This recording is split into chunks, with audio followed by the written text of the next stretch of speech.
1절 시작 부분을 보면요, 이렇게 시작하죠. 우리가 배를 타고 이달리아에 가기로 시작되매 작정되매, 그렇게 되어 있습니다. 이달리아, 그냥 이탈리아 이렇게 번역했으면 훨씬 더 이해가 확 됐을 텐데요, 바로 이탈리아입니다. 그러니까 로마 제국의 심장부 로마가 있는 그 이탈리아 반도죠. 드디어 이탈리아 반도 로마를 향하여서 항해가 시작된 것입니다. 그런데 그 다음 구절을 보면요, 바울과 다른 죄수 몇 사람, 그렇게 돼 있죠. 그러니까 바울이 지금 죄수들을 틈에 끼어 있는 것이죠. 그 말인즉 바울이 비록 미결수이긴 하지만 죄수의 신분으로 이동하고 있었던 것입니다. 복음의 증인으로서의 사명을 위해서 바울은 기꺼이 죄수의 몸으로 로마에 행해 나섰던 것이죠. 이런 바울을 우리 주님께서 과연 홀로 두시겠습니까? 결코 그럴 리가 없죠. 주님을 위해 자신의 생명을 아끼지 않고 충성되이 일하고 있는 바울과 주님께서 반드시 함께 하시는 것입니다. 그와 함께 하시는 증거들을 분명히 그의 여정에 나타내 보이시는 것이죠. 그래서 오늘 본문에서는요, 한번 그 증거들에 우리가 좀 집중을 해보겠습니다. 바울과 함께 하시며 그를 이루하시는 주님의 손길, 그 흔적들을 우리가 찾아보고자 하는 것입니다.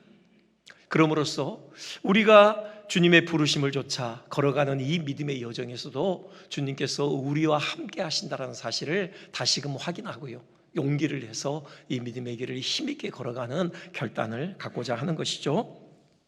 먼저 바울을 위한 주님의 선한 손길은요, 백부장 율리오를 통해서 나타나고 있어요. 이미 말씀드렸지만 주님께서 바울로 하여금 죄수의 몸으로 로마로 이동하게 하신 것은 바울의 생명을 보호하시기 위한 선한 조치였던 것이죠. 그 길이야말로 바울이 로마에 당도할 수 있는 가장 안전한 길이었습니다. 바울을 죽이기 전에는 먹지도 않고 마시지도 않겠다고 맹세했던 그 암살단들이요, 지금도 두 눈 시퍼렇게 지금 살아서 바울을 감시하고 있었던 것이죠. 바울을 죽일 기회만 노리고 있었던 것입니다. 게다가요, 가이사랴에서 로마까지 그 거리가요, 장장 2270km에 달한다고 해요.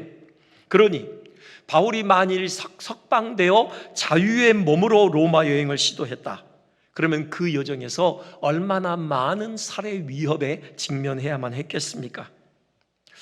만일 바울이 이전처럼 자유의 몸으로 그 몇 명의 제자들과 함께 이 로마 여행을 나섰다면요, 그가 과연 무사히 로마에 다다를 수가 있었을까요?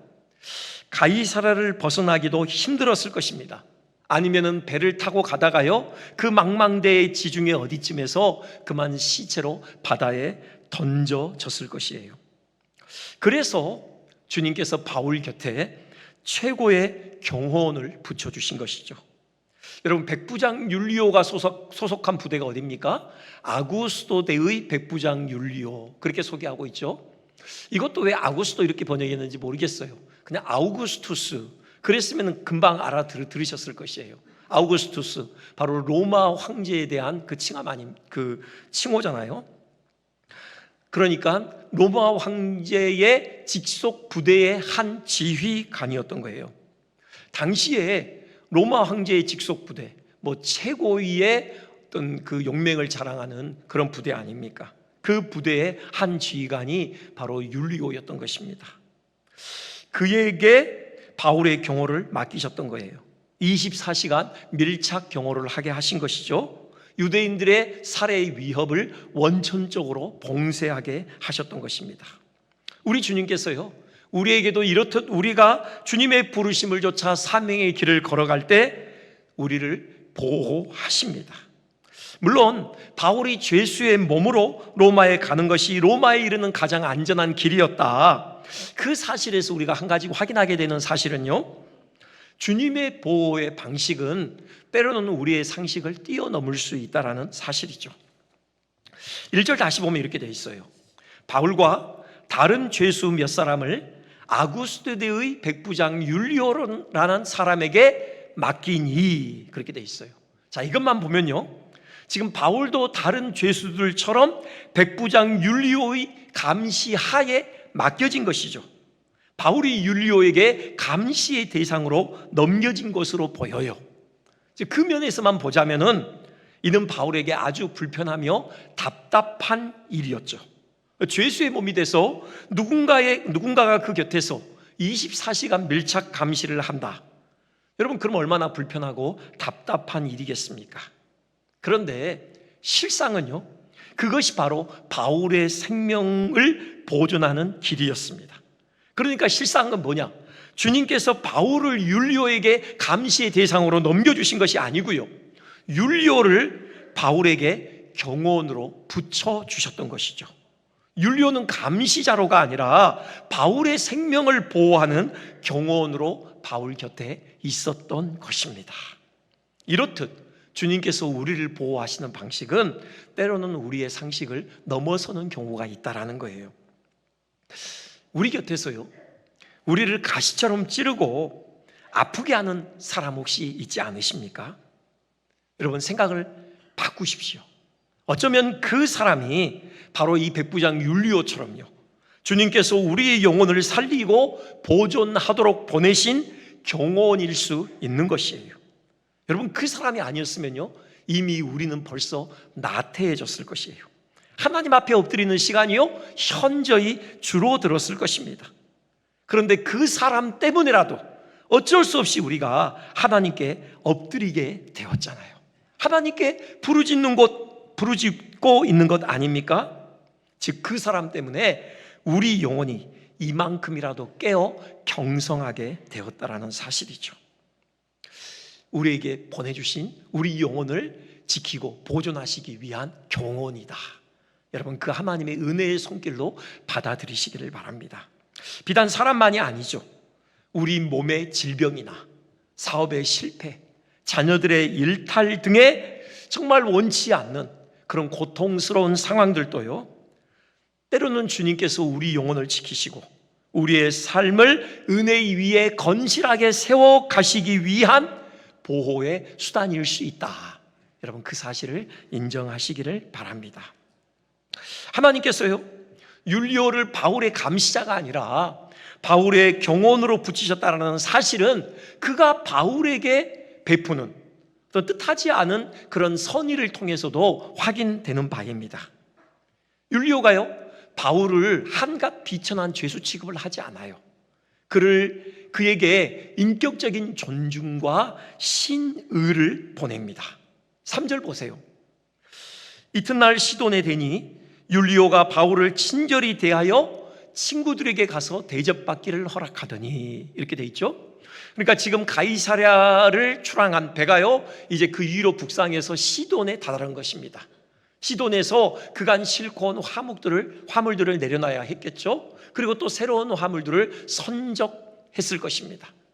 그러는 사이 상당한 시간이 흘러가는 것이죠.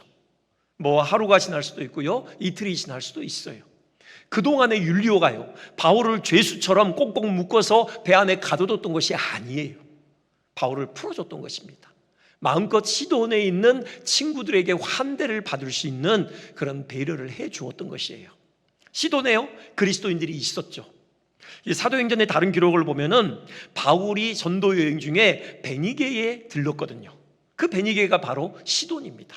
그러니 시돈에 바울을 통해서 예수님을 믿게 된 그리스도인들이 있었을 것이고요, 혹은 바울을 통해서 영적으로 큰 도움을 입은 그리스도인들이 있었던 것이에요.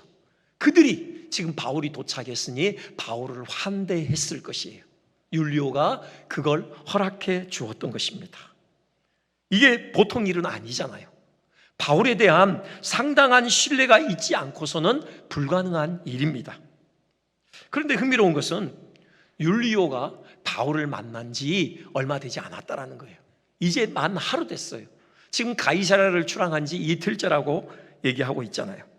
그 짧은 시간에 어떻게 율리오가 바울에 대해서 이토록 신뢰를 보낼 수 있었을까요? 물론 그만큼 바울이 신령한 사람으로서 남다른 인품을 지닌 사람이다라는 방증이 되기도 하겠지만요, 여기에는 분명 하나님의 은혜의 개입이 있었던 것이죠. 주님께서 율리오로 하여금 바울에게 선의를 갖도록 그 마음을 움직이셨던 것입니다. 그러니까 바울은 이 율리오의 뜻하지 않는 호의를 받으면서 그를 향하신 주님의 그 위로의 손길을 온몸으로 느꼈을 것이에요. 이렇듯 주님께서는 사람들로 하여금 우리를 향하여 선의를 갖게 하심으로 우리를 도우시기도 하시는 것입니다. 우리의 삶의 인간관계가 차지하는 비중이요 상당히 커요. 가정이든 직장이든 교회든 여타 우리의 삶의 자리에서 우리가 마주치는 사람들과의 관계가요 상당히 중요하죠. 그 사람들과의 관계를 빼놓고 우리의 삶을 생각할 수가 없습니다. 즉 인간관계의 성공이 곧 삶의 성공이다, 그렇게 이름 붙일 수도 있어요. 그런데 여기에 하나님의 은혜가 필요하다라는 것입니다. 우리의 힘만으로요 인간관계의 성공을 이룰 수가 없어요. 내가 아무리 공을 들인다고 하더라도 내 힘만으로 이웃이 나를 향하여 선의를 품도록 하는 데는 한계가 있는 것이죠. 하나님께서 역사하셔야 하는 것입니다. 근데 우리에게 위로가 되는 말씀이 있죠. 잠언 21장 1절 말씀. 왕의 마음이 여호와의 손에 있음이 마치 봇물과 같아서 그가 임의로 인도하시느니라. 왕의 마음이라도 하나님께서 주관하신다라는 거예요. 그래서 우리를 보호하시는데 우리가 주님의 부르심을 쫓아 걸어가는 이 사명의 길에 필요하시다라면 왕의 마음이라도 움직여서 우리를 향하여 선의를 베풀도록 하신다라는 사실이죠. 심지어 잠언 16장 7절은요 이렇게까지 말씀하셔요. 사람의 행위가 여호와를 기쁘시게 하면 그 사람의 원수라도 그와 더불어 화목하게 하시느니라. 필요한 경우라면요 원수까지라도 그 마음을 움직여서 우리를 향하여 화목의 손을 내밀게 하신다. 바로 이런 방식으로 하나님께서 우리의 길에 함께 하시고 우리를 보호하시는 것이죠. 여러분, 우리의 삶의 여정에 이 하나님의 보호하심의 손길이 역력히 드러나며 순간순간 마주하게 되시기를 주님의 이름으로 축원드립니다. 두 번째, 지금 이 죄수의 몸으로 로마로 향하는 이 여정에 주님께서 바울과 함께 하시고 바울을 위로하신다. 그 은혜의 흔적은요 누가와 아리스다고를 통하여 나타나고 있어요. 바울로 하여금 로마로 가는 여정이 외롭지 않도록 신실한 동역자들, 친구들을 붙여주신 거예요. 1절 보면 이렇게 시작하죠. 우리가 배를 타고 이렇게 시작합니다. 여기 우리, 이 안에 담겨있는 의미가 무엇입니까? 이 사도행전의 저자인 누가가 지금 바울과 함께 항해를 하고 있다는 사실이죠. 누가가 함께 있었어요. 지금 이때로부터 이제 로마에 당도할 때까지, 그러니까 사도행전 28장이 마무리될 때까지요 이 우리라는 단어는 계속 반복적으로 나타납니다. 그 말인즉 누가가 바울과 끝까지 함께 있었다는 것을 의미해요. 누가의 직업이 뭡니까? 의사 아닙니까? 지금 바울은 인생의 노년기를 맞이했어요. 그러니 의사 누가가 바울과 함께 동행하고 있다는 것은 그 노년의 바울에게 정서적으로 뿐만이 아니라요 신체적인 건강에 있어서도 큰 도움이 되었다는 사실이죠. 자, 여기서요 누가의 행적과 관련해서 좀 한 가지 생각하고 넘어갈 게 있어요. 지금 우리, 이 단어가 27장 1절에 다시 나오기 시작하는데 바울이 가이사랴의 총독의 관저에서 헤롯의 궁에서 2년간 구금되어 있을 때 그때는 우리라는 단어가 생략됐어요. 없어요. 사라졌습니다. 그리고 다시 이제 바울이 로마로 움직이기 시작할 때 우리라는 단어가 다시 나오기 시작해요. 그 말인즉슨 바울의 구금 생활 2년 동안에 누가가 바울과 오롯이 함께 있지는 않았음을 의미하는 거죠. 잠시 떨어져 있는 시간이 있었어요. 누가가 뭘 했을까? 학자들이 연구하고요 내놓은 결론은요 누가가 누가복음을 썼잖아요. 그리고 사도행전을 기록했잖아요. 이 저술을 하기 위한 자료들을 수집했을 것이다. 이 저술 작업을 준비했을 것이다. 그렇게 얘기합니다. 그러니까는 지금 누가복음, 예수님의 그 복음의 행적을 담았잖아요. 바울도 예수님이 이 땅에서 사역하실 때 함께 있었던 적이 없어요. 바울이 누가에게 복음의 진술을 전수해 주기는 했지만 예수님의 말씀과 행적이 담긴 그 장면을 생생하게 전해줄 수는 없었던 것이죠. 그래서 누가가 다른 사람을 필요로 했어요. 직접 예수님의 말씀을 듣고 예수님의 그 행적이 담겨있는 그 장면을 목격한 그 사람들과의 만남이 필요했던 것이죠. 이동 안에 그가 그 사람들을 만나러 다녔을 것이다. 자료들을 수집했을 것이다. 그렇게 봐요. 사도행전도 마찬가지예요. 누가가 바울을 만난 때가 언제입니까? 2차 전도 여행 때잖아요. 그 드로아에서 이제 에게를 건너서 유럽으로 건너가기 직전에 누가와의 첫 만남이 이루어지죠. 그때부터 누가가 바울과 동행하기 시작합니다. 이걸로만은 사도행전이 다 구성될 수 없잖아요. 예수님께서 승천하시고 오순절 성령 강림을 통해서 교회가 세워지고 예루살렘과 사마리아와 이방의 안디옥까지 교회가 확장되는 그 과정을 사도행전에 담아야 하잖아요. 바울도 몰라요, 거기에 대해서는. 그래서 누가가 또 그 생생한 그 현장에 있었던 사람들을 만나러 다녔던 것이죠. 그 자료들을 수집했던 것입니다. 하나님께서 그렇게 바울의 구금 기간 2년을 활용하셨던 것이죠. 바울의 속절없어 보이는 2년간의 구금 생활에 담긴 의, 바울의 휴식에서 찾은 적이 있죠. 그러니까 하나님께서 13년이나 쉼없이 달려온 바울로 하여금 잠시 멈춰서서 충분한 쉼을 갖게 하셨던 것이다. 그렇게 말씀드렸어요. 그와 더불어서 바울의 2년간의 구금 생활이 갖는 또 하나의 의의가 바로 이거예요. 누가복음과 사도행전의 탄생을 위한 준비 기간이었던 것입니다. 바울의 2년간의 구금 생활, 전혀 쓸모없는 시간 낭비가 아니었어요. 바울이 로마의 총독의 보호 아래 충분한 휴식을 취하는 동안 하나님께서는 또 다른 하나님의 일을 하고 계셨던 것이죠. 예수님의 행적을 담은 누가복음, 사도들을 통한 성령의 행전을 담은 사도행전의 탄생을 준비하고 계셨던 것이죠. 인생이라는 것이요, 우리의 계획대로 흘러가지 않을 때가 참 많아요. 때로는 사방이 막혀서 아무것도 할 수 없이 손 놓고 있어야 할 때도 있습니다. 그저 속절없이 시간만 낭비되는 것 같은 답답한 상황에 처할 때도 있어요. 하지만 그런 상황에서도 우리가 기억해야 될 사실은요, 하나님의 시간표는 한치의 오차도 없이 진행되고 있다는 사실입니다. 하나님께서는 하나님의 시간표대로 하나님 일을 하고 계시는 것이에요. 그래서 우리는 어떤 상황에서도 그 실수가 없으신 성실하신 하나님을 신뢰하며 묵묵히 믿음으로 우리가 처한 삶의 자리를 지키는 것이 필요한 것입니다. 자, 넘어가서요, 바울 곁을 지킨 또 한 명의 동역자가 있었죠. 2절 끝에 보면 이렇게 돼 있어요. 마게도냐의 데살로니가 사람 아리스다고도 함께 하니라. 아리스다고 역시 누가 못지않게 참 신실한 바울의 동역자였습니다. 그 이름이 처음 등장하는 곳이 그 3차 전도 여행 때 에베소에 거의 3년 가까이 머물렀잖아요, 바울이. 바로 그 에베소예요. 사도행전 19장 29절 보면 이렇게 돼 있죠. 온 시내가 요란하여 그랬어요.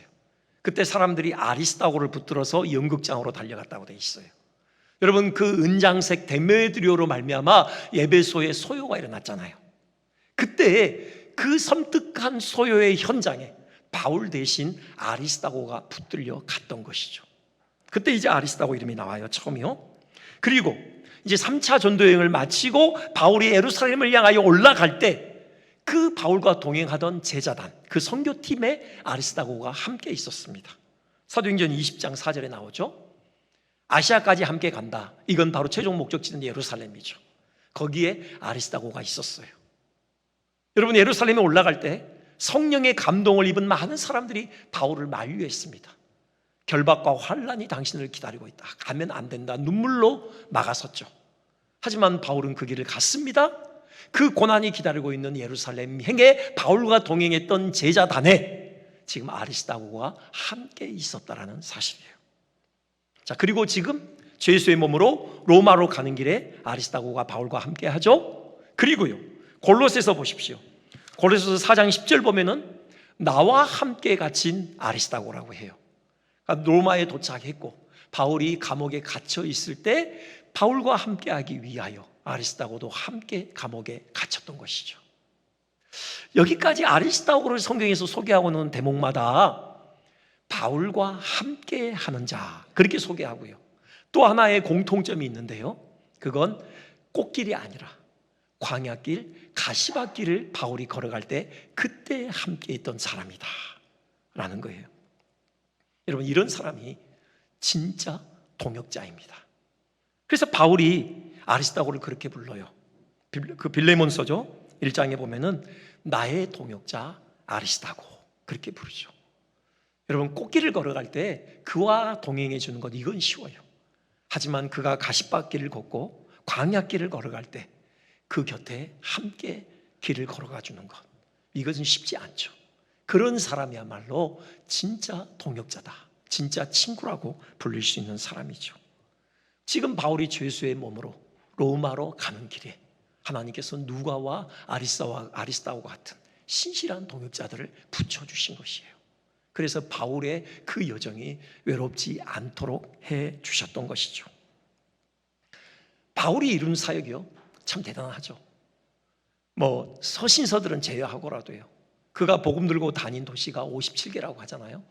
그가 복음 들고 다닌 거리가 17,000km 정도에 이른다고 해요.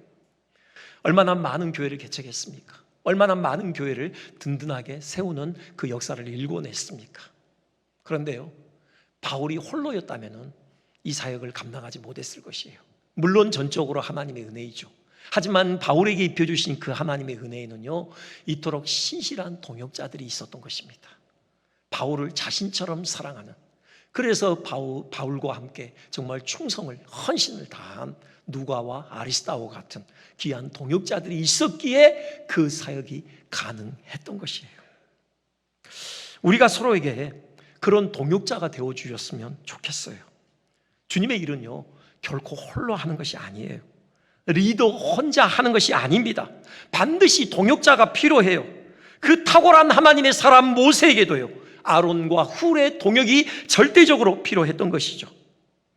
우리가 지난주까지 그 새벽 예배 본문으로, 우리 큐티 본문으로 느헤미야서를 우리가 봤죠.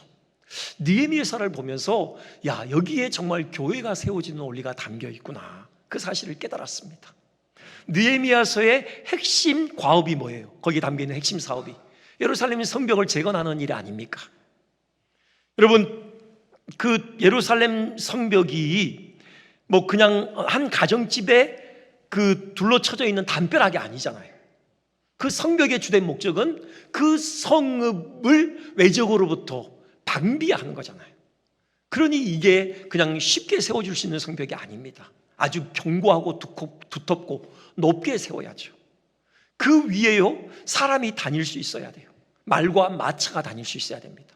실제로 그 성벽이 완성되고 낙헌식을 할 때 그 위에 사람이 다니면서, 때를 이어서 사람이 다니면서 하나님을 찬양하잖아요. 그 정도로 아주 견고하고 두텁고 높게 성벽을 세웠어요. 그런데 놀라운 사실이 그 안에 있죠.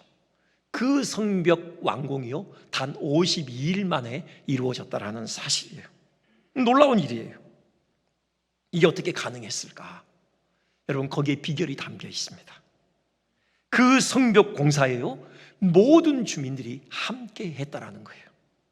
예루살렘 주민들 모두가 이 공사에 적극적으로 동참했고요, 예루살렘 주민들만 참여한 게 아니죠. 예루살렘 밖에 다른 지역에 사는 이스라엘 사람들까지 출장 와서 이 성벽 공사에 손을 보탰던 것입니다. 여러분, 그 과정에 이방인들의 숱한 방해 공작이 있었잖아요. 이 공사의 환경이 지극히 열악했어요. 그럼에도 서로 격려하는 가운데 모두들 힘을 다해 이 공사에 참여했던 것이죠. 결코 느헤미야 혼자 한 일이 아니에요. 모두가 동역함으로 이 일을 이루었던 것입니다. 이것이 교회를 세워가는 원리예요. 우리 모두가 다 교회를 세우는 일에 함께 동역자 되어졌으면 좋겠어요. 우리 중에 아무도 손님이 있지 않았으면 좋겠습니다. 우리 중에 아무도 그냥 구경만 하는 관객으로 남지 않았으면 좋겠어요. 모두가 다 그라운드에 참여해서 함께 맡은 포지션을 최선을 다해서 지키고 뛰어가는 그런 플레이어들이 됐으면 좋겠고요. 함께 동역하는 동역자들이 됐으면 좋겠습니다. 특별히 목장에서 여러분 목장장들의 신실한 동역자들이 되어주시기를 부탁드립니다. 목장장 혼자 할 수 없어요. 우리 모두가 함께 거들어야 하는 것입니다. 그런 은혜가 우리 모두에게 있으시기를 주님의 이름으로 축원드립니다. 세 번째, 마지막인데요, 또 한 가지 오늘 본문에서 바울과 함께 하시는 그 은혜를 들이우시는 주님의 손길의 흔적을 발견하는 장치가 있어요. 자, 이것부터 볼까요? 지금 바울 일행이 탄 배가요, 시돈에서 출항을 했는데 그만 맞바람을 맞고 말죠. 4절에 그렇게 돼 있죠. 또 거기서 우리가 떠나가다가 맞바람을 피하여 구브로 해안을 의지하고 항해하여, 그렇게 돼 있습니다. 한번 지도 지금 보여주신 것 같은데 한번 보여주시겠습니까? 이게 지금 가이사라에서 이제 시돈으로 왔어요. 시돈에서 이게 원래 어디로 가냐면은 지금 해안가를 따라 쭉 올라가는 것입니다. 이게 아드라무떼노베라고 돼 있어요. 아드라무떼노베, 여러분 동그라미 쳐져 있는 거 보이시죠? 거기 지역 이름이에요. 그러니까는 지금 그 지역에서 처음에 출항을 한 거죠. 그리고 다시 이제 그리로 귀향을 하는 배였던 것입니다. 그러면서 이 시리아, 그 다음에 터키 대륙의 연안들을, 항구들을 다니면서 뭐 이렇게 화물들을 실어 나르는 이런 일들을 하는 연안 무역선이었던 거예요.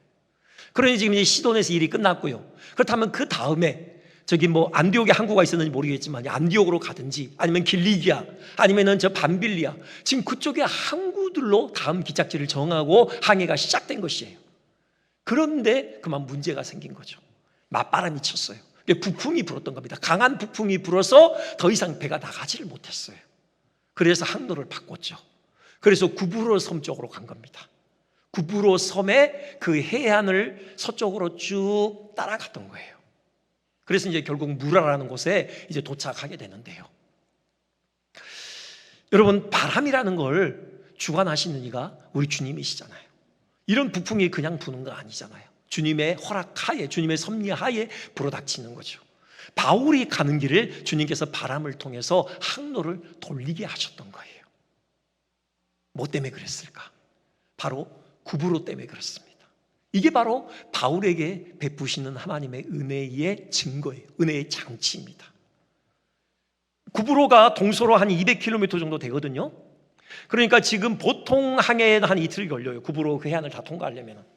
그런데 지금 바람까지 불었으니 지금 이틀이 더 걸렸겠죠. 적어도 한 3박 4일 걸리지 않았겠습니까? 지금 구브로 해안을 가는 동안에 바울의 눈앞에 구브로 섬 전체가 이렇게 펼쳐졌던 것이죠. 구브로, 바울에게 어떤 의미가 있을까요? 바울의 첫 선교지죠. 바울이 15년 전에 안디옥 교회를 목회하고 있을 때 하나님의 부르심을 받아 선교사로의 여정을 시작합니다. 그때 그의 발길이 동역자 바나바와 함께 처음 닿았던 것이 바로 이 구브로예요. 구브로는 바울에게 남다른 감회가 서려 있는 곳이죠. 물론 바울에게는요, 세계 곳곳이 하나님의 은혜가 서려 있는 은혜의 유적지예요. 특별히 다메섹으로 오는 길목, 그것이 바울에게는 가장 강력한 은혜의 유적지였겠죠. 예수님과의 첫 만남의 그 장소였기 때문에요. 그리고 안디옥 교회 목회자로서의 첫 목회지죠. 그리고 이 구브로 섬이요, 선교사로서 첫 선교지였던 것입니다. 바울의 눈앞에 이 구브로의 섬이 나타났을 때 여러분, 바울의 기억 속에 선명하게 떠오르는 장면들이 있었을 것입니다. 이 동으로부터 서쪽까지 200km를 관통해서 결국 저기에 왔죠. 그 바보라는 섬이에요. 바보라는 지역이에요. 거기에 총독 서기오 바울이 있었죠. 그가 그의 선교사로서의 첫 선교의 열매 아닙니까? 그 순간을 회상했을 것입니다. 그때 박수 엘루마라고 복음을 방해했던 자가 있어요. 바울이 주의 이름으로 저주를 선언하죠. 그 순간 눈이 멀어버리잖아요. 성령의 능력을 실감했던 순간이죠. 그 전승에 의하면은 거기서 유대인들에 의해서 40에 하나 감한 매를 맞았어요.